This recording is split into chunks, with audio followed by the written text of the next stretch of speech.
Donc, pour faire la gestion des alarmes, on va commencer par créer une nouvelle section. Donc, on crée une nouvelle section. Par défaut, on nous donne la 7. On va la nommer Alarme. Donc, ça va être une section dans laquelle on va tout gérer nos alarmes. On l'ouvre. Donc, avant de l'ouvrir, bien sûr, on va créer le JSR qui va nous permettre d'aller lire les alarmes une fois qu'elles seront créées. Donc, on ajoute un JSR qu'on va appeler 7 et le symbole, on va mettre simplement Alarme. Une fois que ça c'est fait, on peut ouvrir la page d'alarme, puis on va aller se créer deux alarmes. Donc, la première, ça va être l'arrêt d'urgence.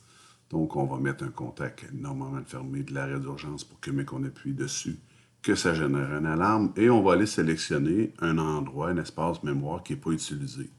Donc là, on regarde, j'ai juste le B30 d'utiliser pour l'exemple. On va utiliser le B35 pour nos alarmes. Et tous nos alarmes vont être dans le B35, dans ce mot-là.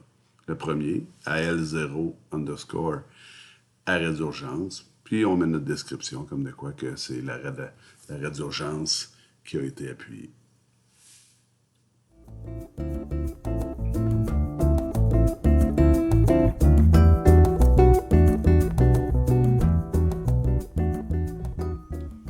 Une fois que c'est fait, on l'accepte. Ensuite, on s'en va, on va créer l'autre, on peut aller la draguer directement dessus pour la nommer. Puis on va créer tout de suite notre deuxième alarme, qu'on va utiliser l'alarme là, quand c'est la Security Switch High, donc le sac de sable en haut qui va être déclenché.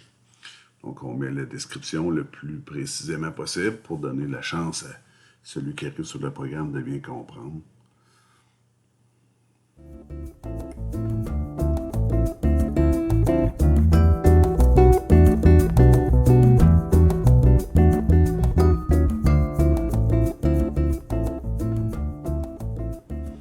Une fois que c'est fait, on l'accepte. Puis on va créer notre nouvelle ligne. Donc on ferme ça. On va créer. Donc là, cette fois-ci, il faut faire une différenciation. Donc si l'arrêt d'urgence, elle, est correcte et que notre SSH est déclenché, donc on copie l'adresse de l'arrêt d'urgence, on rajoute le SSH, le sac de sable. On va déclencher une alarme, cette fois-ci qu'on a nommée l'alarme 1, qui est le SSH. Donc, tous les alarmes suivantes que vous voudrez créer, vous allez les créer à cet endroit-là. Donc, une fois ça c'est fait, ce qu'il nous faut faire maintenant, c'est ouvrir notre projet dans l'interface opérateur pour pouvoir les afficher. Parce que notre but ultime, c'est que lorsqu'il arrive une alarme, on la voit apparaître à l'écran. Donc, on ouvre notre fichier. Dans ce cas-ci, dans mon cas, moi, c'est le fichier tutoriel. Vous ouvrez votre page où vous allez continuer à faire la programmation directement sur celle que vous êtes en train de faire. Une fois qu'on est là, on rouvre, on déploie le projet.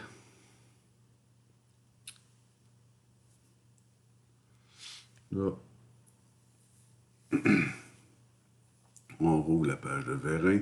Là, ce que je vais faire, c'est que je vais créer tout de suite un écran qui va être l'endroit où est-ce que je vais aller générer ma page qui va comprendre toutes mes historiques d'alarmes. Donc, ce qui est intéressant avec les alarmes aussi, c'est qu'on peut les maintenir, on les en garde en mémoire et on peut les afficher sur une liste pour les visualiser. Donc, dans la page alarme, on va aller cliquer pour ajouter une alarme. Donc, en cliquant là, on va nous demander un déclencheur, chose qu'on n'a pas encore programmée. Donc, il va falloir aller se faire nos déclencheurs qu'on vient de programmer dans notre automate. Donc, on va ajouter un tag. Et là, notre tag, on avait dit qu'on allait utiliser l'alarme 0 pour le premier. Donc, on va créer AL0. AL0. Underscore arrêt d'urgence. On va sélectionner que c'est pas un 16 bit integer, mais bien un booléen, donc c'est juste un bit. Et on va aller, comme on a vu sur notre RSLogix, on a utilisé le B350, donc on va aller le nommer de la même façon. Donc on va rajouter son adresse qui va être B3 2.50.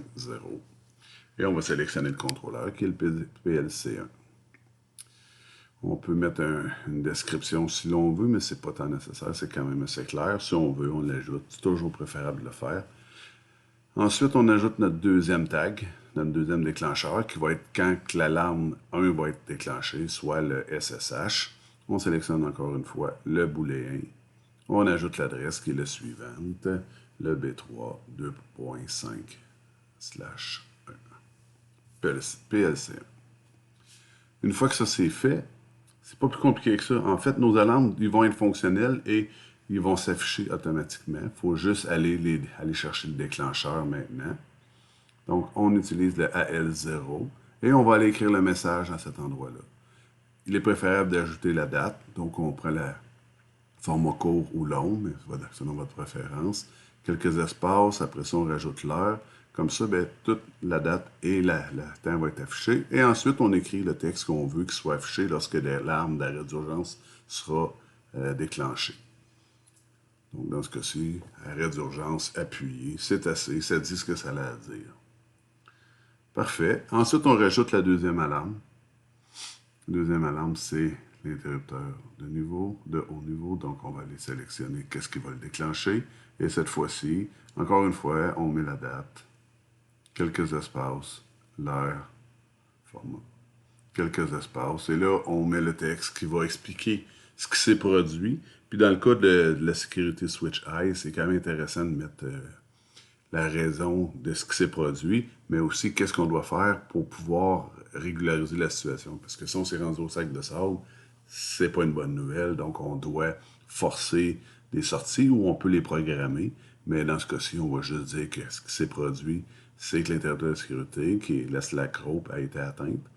Puis, pour réinitialiser, ce qu'on va devoir faire, c'est appuyer sur cet interrupteur de fin de course en haut et de soit forcer, dans ce cas-ci, on va marquer ça, mais forcer la cage à descendre, ou bien on pourrait y aller par programmation.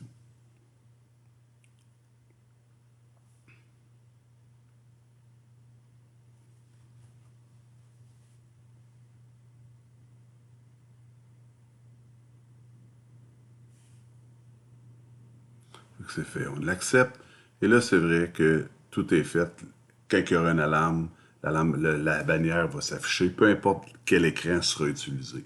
Maintenant, on va aller configurer notre historique d'alarme. Donc, on peut rajouter la liste. On va dans la barre d'outils. Et là, on doit sélectionner tout en bas. Tu sais, on descend, et encore. C'est complètement en bas. C'est l'avant-dernier, en fait, la liste des alarmes. On va la prendre et on va aller l'insérer dans notre page. Et après ça, on va l'étirer pour qu'elle soit à pleine page. En réalité, on va avoir l'information la plus lisible possible. On va juste se garder de l'espace en bas pour pouvoir insérer les boutons de rappel. Donc, quand on va vouloir retourner à une autre page. Donc, on va copier la page dans le compteur qui, elle, retournait déjà à la page initiale.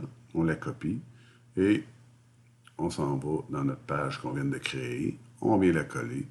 Et on va replacer tout ça, on va ragrandir un peu notre liste pour qu'elle vienne s'accoter carrément sur le bouton. Et à ça, ben là, on va juste aller lui dire qu'on veut retourner au vérin, mais vu qu'on l'a copié, le tag est déjà bon, l'appel est déjà à la bonne place. Donc, on peut sauvegarder pour être sûr de ne pas perdre ce qu'on avait à faire, ce qu'on a fait. Ensuite, on retourne à notre page vérin. Et là, ce qu'il va falloir faire, bien sûr, c'est ajouter l'appel de la page pour aller vérifier nos alarmes. Donc, pour ce faire, boîte à outils, on va aller sélectionner aller à l'écran. On va l'insérer à côté de l'autre. On va ensuite double-cliquer. Plutôt le côté, on va marquer historique alarme. Et voilà. Donc, on appuie sur OK. Et maintenant, on vérifie, on peut le relocaliser où on veut. Une fois que cela est fait, ce qui va nous rester à faire, c'est tout simplement aller dire quelle page qu'on veut appeler. Donc, l'écran, cette fois-ci, on va aller lire historique des alarmes. Et voilà, c'est complet.